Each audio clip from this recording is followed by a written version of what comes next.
This is Howard. And this is Trevor, and we've got our interviews with former Congressman Mark Siljander. This is our final installment. But before we start, we want to play a clip from last week. Yeah, got to give you a heads up, at least know where we've been so that you can see where we're going. If you do anything that impacts policy or the regime itself, they will crush you like a cockroach if it goes against their interests.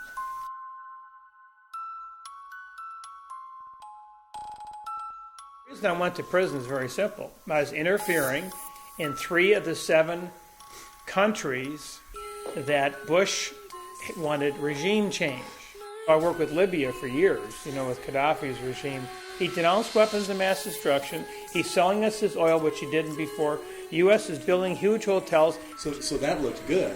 You'd think that they would give you a hug for it. No, they said, you're interfering. Like deploying peacekeepers in war-ravaged, genocidal, massive rapes in Darfur. Right. You'd think they'd want to give you an award, but no, they threaten indictments from working with the regime.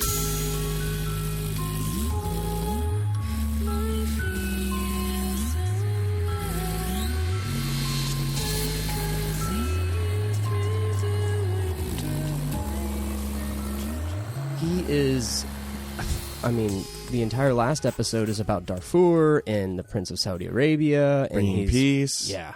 He's doing some amazing things. And as you just heard in that clip from last week, he's working with Gaddafi. Mm-hmm. He's working with the president of Sudan. He's working with Saddam Hussein. Which we get into a little bit more in this week. Little preview. Right. And essentially he feels like because of his work in Muslim context that he is targeted. I was targeted for 2 reasons in brief. One, mainly the work overseas that went contrary to the special and self-interest of certain people in the government and in the military-industrial complex. There's no money in peace, but as we found out by Brown University, there are trillions in war. Secondly, Islam's a new enemy to replace the Soviet Empire.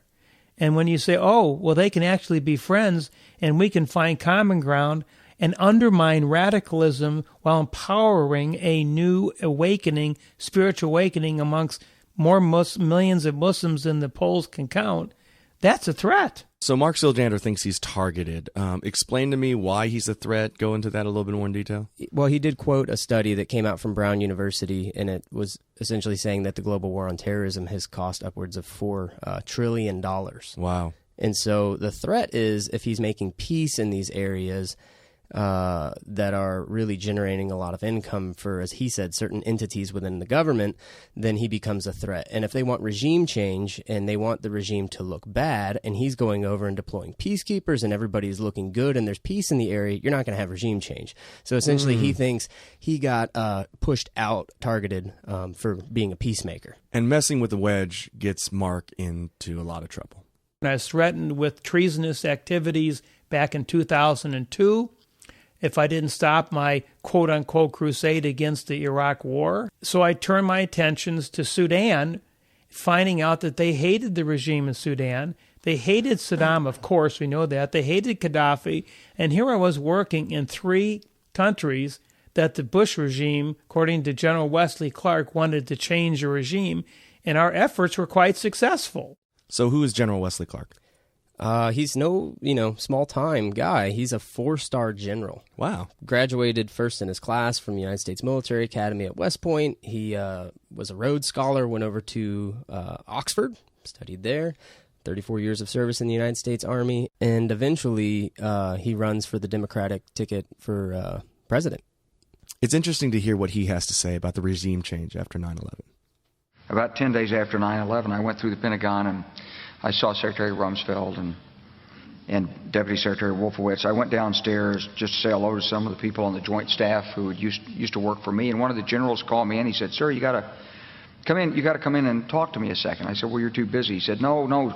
He says, "We've made the decision. We're going to war with Iraq." This was on or about the 20th of September. I said, "We're going to war with Iraq. Why?" He said, "I don't know." He said, "I guess they don't know what else to do." So I said, "Well, did they find some information connecting Saddam to Al-Qaeda?" He said, No. He says there's nothing new that way. They've just made the decision to go to war with Iraq. He said, I guess it's like we don't know what to do about terrorists, but we've got a good military and we can take down governments. And he said, I guess if the only tool you have is a hammer, every problem has to look like a nail. So I came back to see him a few weeks later, and by that time we were bombing in Afghanistan. I said, are we still going to war with Iraq? And he said, oh, it's worse than that.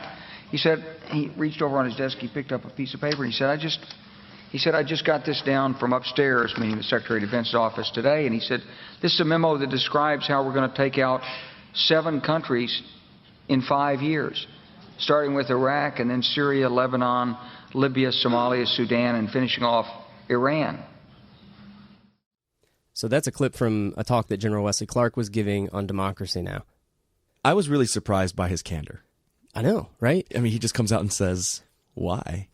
Yeah, it was kind of funny. But then when you think about war, it's like not funny at all. Yeah, because you're talking about people's lives and just whims. And I don't know. It just felt really uncomfortable to me. Yeah, but it does give credit to what Siljander is saying, because this is what I think for me was just so mind-blowing, is that Siljander's having these secret meetings with Saddam, right? He's told to back down, and he's like, fine, I'll back down. He turns his attention to Sudan. Yeah. And then while he's in the Sudan, it's like, wait a second, this is one of the other countries, and now, no matter how hard he tries, like, he's working with areas of the world that people that are more powerful than him don't want him working in. And in his mind, this is going to be bad. And what gets him in trouble is that he's actually doing a good job.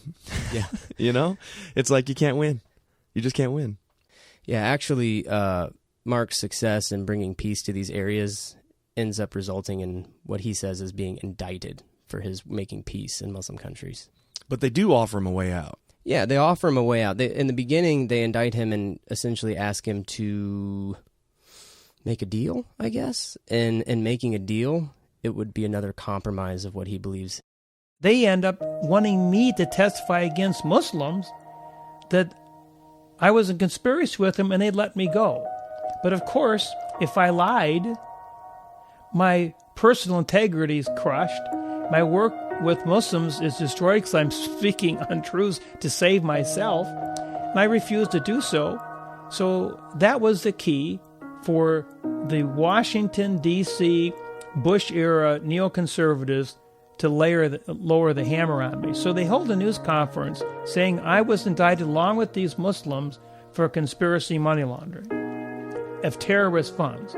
Well, when they found out there was no charges even against the Muslims for any terrorism charges, they had to come back and correct the record, but who listened to that? So they end up indicting me with these ridiculous charges, all of which were dropped, by the way, immediately because they're absurd. Money laundering, a conspiracy with Muslim charity whom I didn't know. I mean, it was absurd. But what stuck was lying to the FBI. It's called obstruction of justice, but it's a fancy felony then. About what? Really, let's bring all these horrible charges down to the nub. Did the donation given by this Muslim charity when they were still in good standing with the IRS and everyone else, did I use the money as a quid pro quo to lobby, or was the money used for our charitable purposes? That was the nub of the issue. And this was a U.S. charity of 25 years, a Muslim charity, in good standing, received grants from the federal government to do work in Africa, and later raided, later put on a terrorist list, later indicted, and because they gave a donation to one of my charities, they found this was a way to drag me into this quagmire. But then he's saying that nothing really sticks except for the FBI lying to the FBI. Right, because in his mind, he's thinking, I'm going to take this thing to trial. Because he can show that if he wanted to lobby, he would have gotten, he can lobby. He can go and register and do a lobby outright. He wouldn't have gone through this, backdoor process, and he felt the charges were just absolutely absurd. And so, under the advice of his family and his wife, I mean, imagine walking through this for like 4 years of your name being smeared in the press and people accusing you of being a terrorist and this and that, and you're like friends with public enemy number one. He just gives up. Eventually, Mark pleads guilty and is sentenced to a year and a day in prison. It's called a low-security prison in Petersburg, Virginia. It was, barbed wire, movements each hour, 67 naked, nude searches, humiliating searches. And when I'd have to squat to make sure I wasn't hiding anything in certain orifices, they would say, "Come on, Congressman, squat again, cough again." I mean, just to be insulting. And if I didn't admit I was a former congressman, which would be a jewel in the crown to cut up or kill a congressman, I had to just let them assume I'm a pedophile. What's a white man, middle-aged man without tattoos in their teeth doing in a pedophile prison who claims to only have a 4 to 6 month sentence to serve? And I'm certain I'd be cut up or beaten up repeatedly. Okay, it's a little bit shocking that they put a congressman in with general population. So honestly, when I first heard him say that, I thought, why would people just assume because you have all your teeth, you don't have tattoos, that you must be a pedophile? But there was something he didn't mention that gives clarity to his statement. This prison actually is part of a program called the Sex Offender Management Program. The prison that Mark was in, upwards of 40% of the people in there are sex offenders. And so when he says he was part of a pedophile prison, and if I'm a white middle-aged man with 4 to 6 months and I don't have tattoos in my teeth, I must be a sex offender, his assumption's probably right. The thing that sticks out to me, that's kind of sad really, is that he has to kind of decide whether or not being known as a congressman is better than being known as a pedophile. Yeah, the way he describes it is I could be like a jewel in someone's crown as a congressman. I mean, that is insane. And in the end, he decides to maintain his integrity. Because then I said, well, the truth will keep you free according to the Scriptures. That is in the Scripture. I said, I'm a former congressman, and I used to working with Muslims, and I'm really a political prisoner. What it amounts to, I'm here for lying to the FBI. And they said, you could not be. You wouldn't be here in this prison lying to the FBI. You'd be in the camp, if anything. I said, they won't put me in the camp. They want to make a point to other people of my ilk who would dare work with Muslims. This is what's going to happen to you. So without really having Jesus overwhelming me at the time, I could have been very bitter and angry.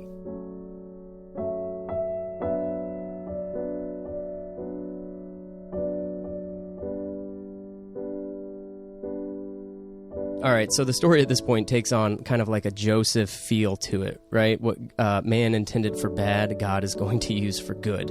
So Siljander's in general population. He's terrified, but he doesn't have a bad attitude. Top two skinheads, Nazis with bare heads and swastikas, met Jesus in a powerful way. So he started holding prayer meetings. And then we started praying with Nazis, former Nazis, and Latino gang lords. And then the black guys, and the gangbangers, and the rednecks with the meth dealers in the mountains, and the Buddhist gangs. Before you know it, the whole prison's like in an uproar. And I was called in repeatedly by the captain to tell me that I had to stop my purveying these dangerous ideas in the prison. What's funny? It just seems like no matter where this guy goes, he keeps getting in trouble.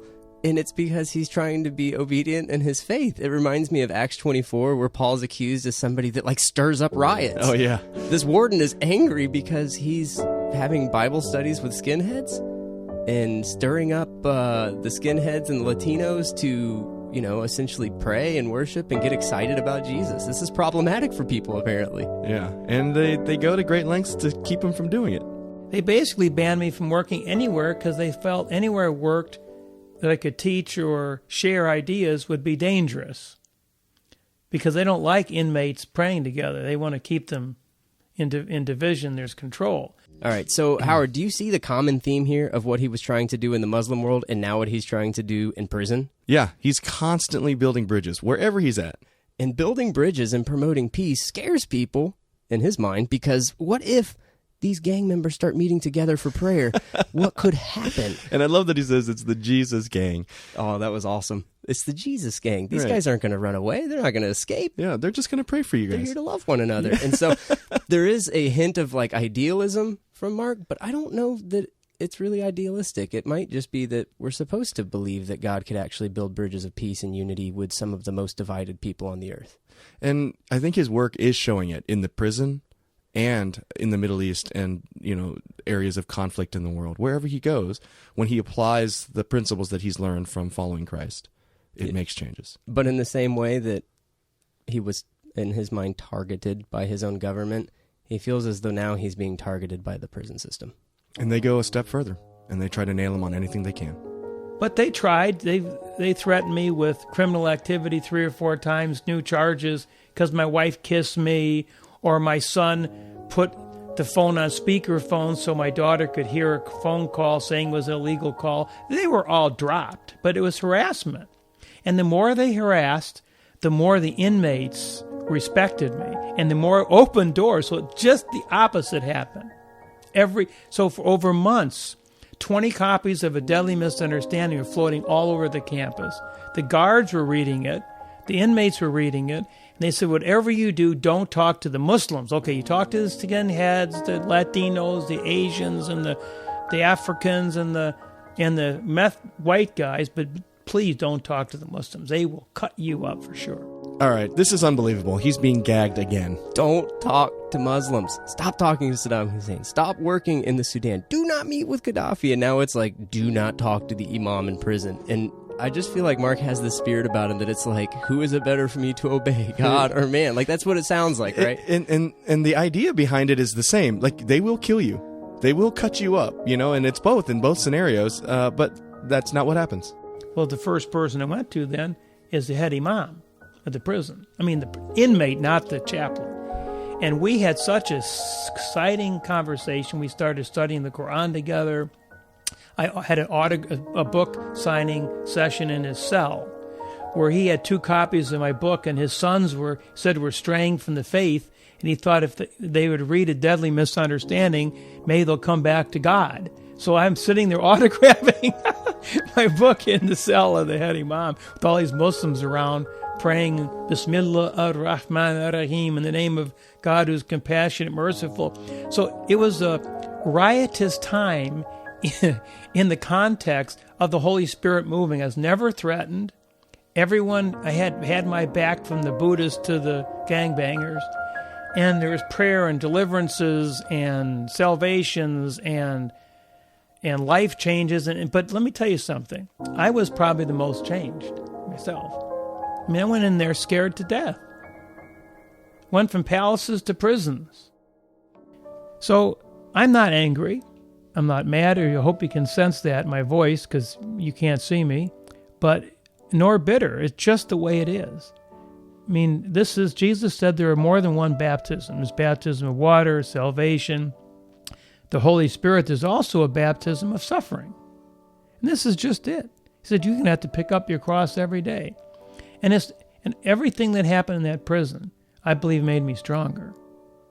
Except when they said I had terminal cancer a week before I was to be released, that did make me physically weaker a little bit. So you learned you had cancer while you were in prison?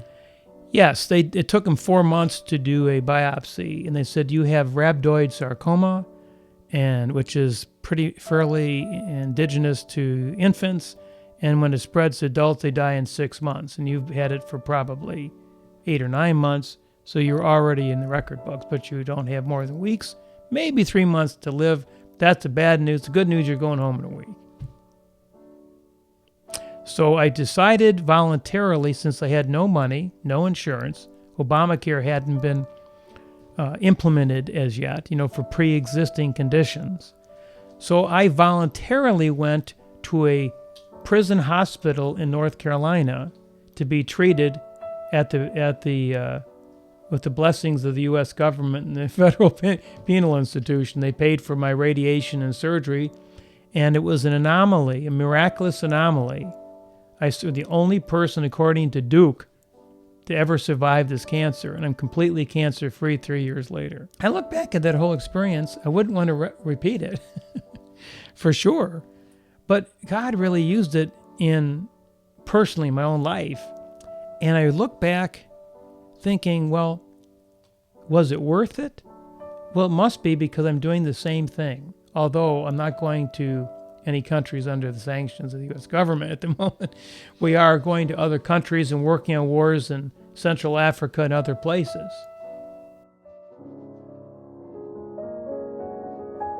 All right, it seems like Mark is actually ended up having a really good time. Yeah, and the way that he describes his prison sentence is just not the way you would anticipate somebody viewing it. It reminds me of Paul, actually, the Apostle Paul, because, the circumstances, he said it was really hot, there's cockroaches, it was really a tough situation. Obviously, he didn't want to be there.